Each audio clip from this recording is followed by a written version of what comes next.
Antes de convertirse en el príncipe de las tinieblas, Ozzy era un joven rebelde que parecía condenado por el destino a ser el trabajador de alguna fábrica de Birmingham, conocida como la ciudad de los mil oficios. Sin embargo, él soñaba con vivir de la música, pero antes de lograrlo y de convertirse en uno de los más influyentes en un género llamado heavy metal, tuvo unos inicios bastante complejos. Desde crecer en la posguerra, ser despedido de varios trabajos, su paso por prisión, terminar en una banda casi por accidente, y posteriormente convertirse en una leyenda. Hoy conocerás cómo fueron los inicios y el ascenso del legendario Ozzy Osbourne y el nacimiento de Black Sabbath.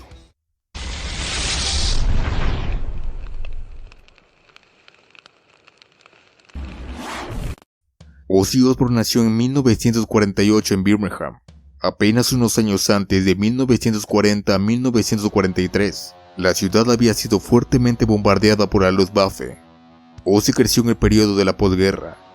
Sus padres trabajaban en fábricas. Su padre trabajaba en una fábrica de General Electric, y cuando volvía ahora tocaba el turno de su madre, quien trabajaba en una fábrica de Lucas Industries. Ozzy creció en Aston.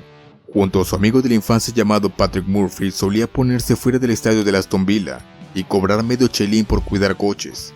Cuando estaba un poco más grande en el colegio solían hacerle bullying, hasta que comenzó a llevarse con otro más grande y dejaron de molestarlo. En esta misma escuela estudiaba un joven llamado Tony Iommi. Él iba un año por delante de Ozzy.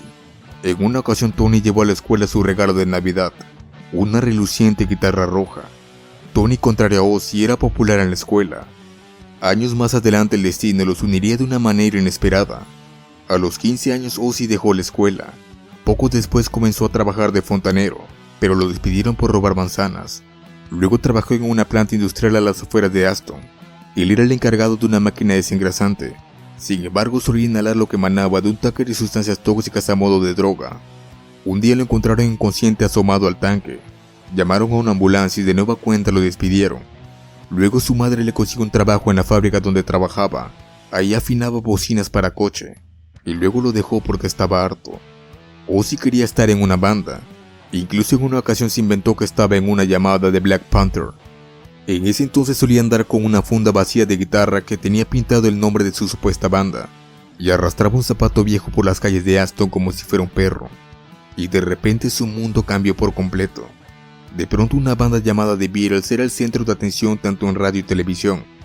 Con el último cheque de su trabajo en la fábrica se compró el LP with The Beatles. Cuando lo escuchó por primera vez quedó fascinado, y se convirtió en un gran fanático desde entonces. En 2022 declaró que les debía su carrera, porque le dieron el deseo de querer estar en el mundo de la música. Sin embargo, no conocía a nadie que supiera tocar un instrumento, a excepción de Tony Iommi, a quien no había vuelto a ver desde que dejó la escuela. Entonces se dejó crecer el cabello y se hizo algunos tatuajes. En su autobiografía relata que el famoso tatuaje de Ozzy que tiene en los nudillos se lo hizo a los 17 años durante una tarde en Surrey Park de Birmingham. Su sueño de vivir de la música parecía lejano, pero mientras tanto encontró un trabajo inusual que al menos le parecía interesante. Ozzy comenzó a trabajar en un matadero. Una vez estando ahí cambió su perspectiva. Creo que todos los que comen carne deberían visitar un matadero al menos una vez en la vida, para saber qué es lo que pasa ahí dentro, declaró más adelante, aunque tampoco se convirtió en vegetariano. Después se acostumbró al trabajo y aunque no le gustaban mucho las actividades y todo lo que veía, ahí dentro sus compañeros de trabajo eran gente alegre, hasta que un día golpeó a un tipo y de nueva cuenta fue despedido. Luego volvió a hacer de las suyas y pasó un tiempo en prisión. Un juez le había impuesto una multa de 40 libras por robo, 40 libras que no tenía, y que su padre se negó a pagar para darle una lección. Le dieron 3 meses de prisión por impago, aunque terminó estando menos tiempo, 6 semanas por buen comportamiento. Luego salió y continuó con su sueño. En una ocasión fue a verlo un joven llamado Terry Butler. A Terry lo apodaban Geezer. Ozzy había puesto un anuncio en una tienda. Un cantante que estaba en búsqueda de alguna banda, fanático de los Beatles, y con su propio equipo de sonido. Abajo había puesto su dirección. La banda de Geezer se había quedado sin vocalista. Le preguntó si realmente era cantante y tenía su propio equipo. Ozzy le dijo que sí, y el puesto ya era suyo. Luego el vocalista decepcionado comenzó a sentir que la banda no iba a ningún lado. Estando en un bar le dijo a Geezer que estaba harto. Ya había tomado la decisión de retirarse de sus sueños de la música. A Geezer también le habían ofrecido un ascenso en su trabajo. Se terminaron la cerveza, se dieron la mano y se despidieron. Eso era todo. Hasta ahí había llegado la aventura del joven Ozzy Osbourne en la música. Unos meses después Ozzy recibió de nuevo otra visita. En aquella ocasión eran dos, y uno se le hizo conocido. A la vez reconoció que era Tony Iommi. Tenía 5 años que no lo veía. Tony también lo reconoció y se decepcionó al verlo. Le dijo a su amigo Bill que se fuera, que estaban perdiendo el tiempo. Ozzy les preguntó que de dónde habían sacado su dirección. Bill le dijo que del anuncio. Tenía meses que Ozzy había pedido que quitaran el anuncio. Sin embargo, ahí continuaba. Bill le preguntó a Tony si podían darle una oportunidad. Tony le respondió que Ozzy era el payaso de la escuela y que no pensaba estar en una banda con semejante tipo. Cuando Tony encendió la furgoneta, Ozzy se dio cuenta que había algo extraño en su mano. Sorprendido le preguntó que qué le había pasado en los dedos. Tiempo atrás una prensa le había arrancado la punta de 2 dedos, pero esa pregunta sirvió para que se quedara más tiempo y hablaran. Según Ozzy, cuando tuvieron medio convencido a Tony, se la pasaron sentados en la parte de atrás de la furgoneta, fumando y hablando sobre la cárcel, peleas, dedos cortados, cómo se mata una vaca con una pistola neumática y qué discos de blues habían escuchado recientemente. Lo siguiente era pensar en un nombre y en conseguir un bajista. Ozzy sugirió a Geezer. Él aceptó y ahora había que buscar un nombre.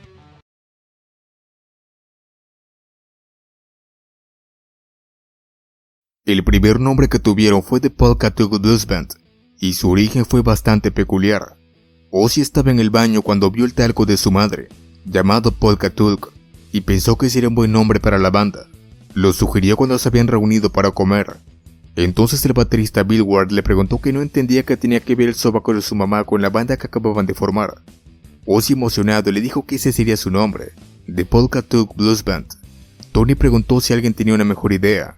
Nadie respondió y ese se convirtió en su primer nombre, inspirados en el talco de la mamá de Ozzy. Además añadieron a 2 integrantes más, un saxofonista llamado Alan Clark y un guitarrista de nombre Jimmy Phillips. El primer concierto de su historia lo dieron en la ciudad de Carlisle, un 24 de agosto de 1968. Era un baile para adolescentes y veinteañeros. Su siguiente concierto lo dieron en una ciudad llamada Workington. La imagen que estás viendo es de ese segundo concierto. Al regresar a Aston echaron a Alan y Jimmy y pasaron a ser un cuarteto. Luego cambiaron su nombre. Según Tony, cada que lo escuchaba se imaginaba a Ozzy en el baño. Bill sugirió que se llamaran Earth. Con este nombre comenzaron a aplicar una estrategia. Cada que se enteraban que llegaría una banda grande, se quedaban afuera de la sala de conciertos, esperando que en una de esas la banda no llegara. Así podrían ofrecerse y con un poco de suerte tal vez funcionaba. En una ocasión funcionó. La banda Jethro Tull no llegó. Tony entró a ver al gerente del local y este les dio una oportunidad. Al final la respuesta de la gente fue positiva y esto les abrió más puertas. A partir de ese momento las cosas comenzaron a mejorar. Aunque de nueva cuenta las cosas pudieron ser de manera totalmente diferente. Justo cuando habían conseguido manager y Ozzy emocionado le dio la noticia a Tony. Este había aceptado unirse a Jethro Tull. Ian Anderson los había visto cuando no alcanzaron a llegar a tiempo, y tras quedarse sin guitarrista le ofreció el trabajo a Tony y él aceptó. Con esto la banda prácticamente se había disuelto, y los demás integrantes tenían que afrontar la dura realidad. Sin embargo, casi de manera insólita, Tony renunció a los pocos días, y eligió seguir con su propia banda. Fue así como de nueva cuenta se reúnen y comienzan a ponerle mayor empeño. Pronto dieron unos conciertos en Copenhague, Dinamarca y en Suecia. Ya desde ahí comenzaban a destacar. En una reseña de Suecia se menciona: tienen el pelo largo, visten ropa sucia y no visten muy bien, tocan música muy fuerte y con mucha intensidad.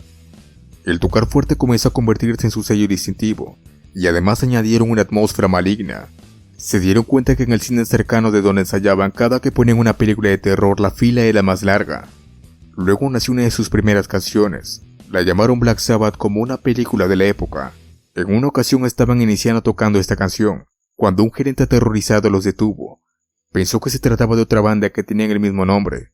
Al darse cuenta que se había equivocado, los corrió. El manager había hecho unos volantes que daban la impresión de ser una banda de hippies según Ozzy. Decidieron cambiar su nombre a Black Sabbath como la canción que habían creado. Y a partir de este momento y sin darse cuenta habían cambiado la historia de la música, al darle nombre a una de las bandas más influyentes de la historia.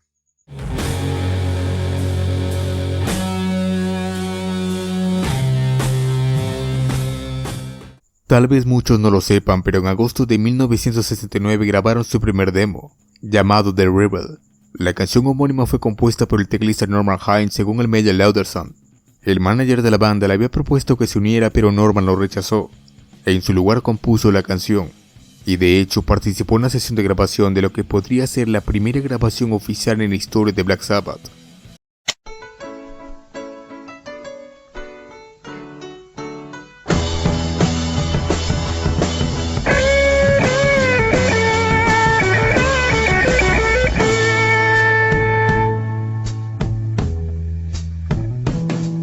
So you live your life precisely by the rules of the game. Is your mind an open page, or will it always be the same?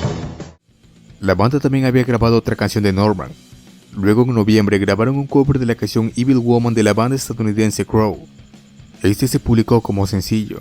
En uno de sus conciertos lo vio un representante de Philips, llamado Olaf Wiper. Había ido a Birmingham a una reunión, pero se equivocó de día, así que se fue a un club a pasar el rato, y justo ese día estaba tocando Black Sabbath. Quedó maravillado al verlos, y así consiguieron su primer contrato discográfico. El manager les había conseguido unos conciertos en Suiza, y de camino entraron de nueva cuenta al estudio. Grabaron su primer álbum en un solo día. Únicamente les llevó aproximadamente 12 horas, y luego continuaron su camino a Suiza. Durante esos años Ozzy solía escribirle cartas a sus padres. Una de ellas es esta que escribió durante su viaje a Suiza. Queridos mamá, papá y familia, la estamos pasando bien. El clima no es muy bueno, la gente tampoco. No creo que les guste el cabello largo. Salimos anoche a intentar conseguir algo de comer, pero en todos los lugares a los que fuimos se negaron a atendernos. Nos vemos pronto. John. Al llegar de Suiza se reunieron con su manager, que les mostró una copia ya editada de su primer álbum. Ahí finalmente conocieron su icónica portada y la cruz invertida al abrirlo. Quedaron fascinados con la portada, y ahí escucharon por primera vez su trabajo. El álbum se publicó un viernes 13 de febrero de 1970. Tuvo un buen recibimiento, aunque no tanto con los críticos. Sin embargo, este álbum marcó el inicio de lo que luego se llamaría heavy metal. Casi a finales del año publicaron su segundo álbum llamado Paranoid. Con este lograron asegurar su éxito. Apenas unos años antes, Ozzy había sido despedido de varios empleos y había pasado por presión. Ahora iniciaba un camino cargado de anécdotas, tanto caóticas como memorables, separaciones y reuniones, hasta influir en toda una generación de músicos. Su sueño de vivir de la música no solamente se cumplió, sino que fue un poco mejor de lo que esperaba.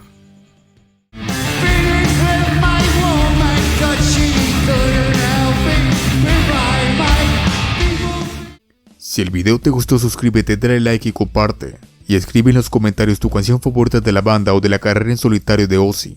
Recuerda apoyar el canal para más contenido. Y no te pierdas la historia de Paranoid en el próximo video. Hasta la próxima.